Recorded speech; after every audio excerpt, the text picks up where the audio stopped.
Now that we better understand what auto layout does, let's use it to build our button.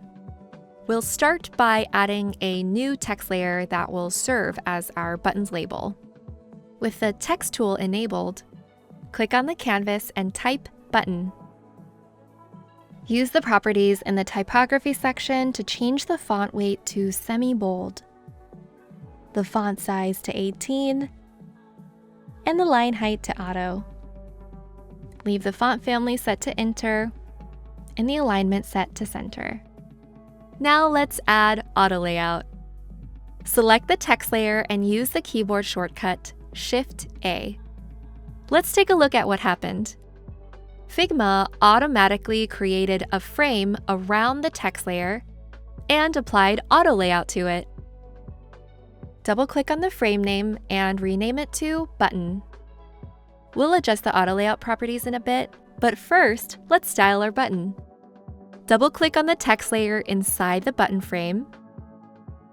Type F in the field next to the color swatch in the Fill section, and press Enter. Figma will take the single F we entered and assume we want to fill the hex code with only Fs, which sets the fill to pure white. Next, select the button frame and click the plus in the Fill section to add a fill. Type 0 in the field next to the color swatch and press Enter. Just like before, Figma takes the 0 we entered and fills out the rest of the field with zeros and changes the fill to black. Finally, let's round the corners of our button to give it a friendlier look. In the Appearance section, change the corner radius to 8. It's looking a lot more button-like. If you're interested in learning more about button design best practices, check out our Design Your First Button project on the Figma Help Center. Now we can start adjusting the auto layout properties to customize how our button looks and feels. You may notice that the layout section in the right sidebar has changed to auto layout and now includes some additional properties. The dimensions fields also changed and are now resizing fields.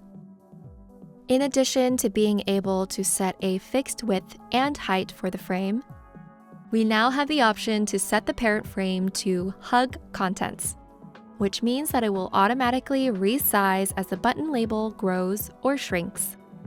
Test this out for yourself by changing the button label to Continue or Next. Because we'll use this button element again in different contexts, we'll leave the resizing properties set to Hug Contents for maximum flexibility. That way, if we need to change the button's label or translate it into a different language, we won't have to worry about manually resizing it. Finally, let's talk about padding. You may be wondering why Figma set the padding to 10. Because there weren't any other layers around our text layer to indicate the spacing we want, Figma automatically used our Big Nudge preference, which is set to 10.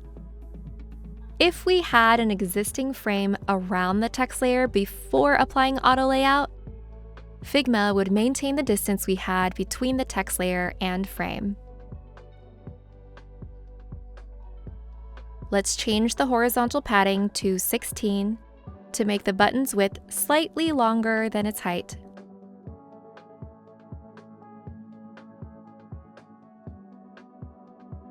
Since our final design will include several buttons, let's turn the button into a main component.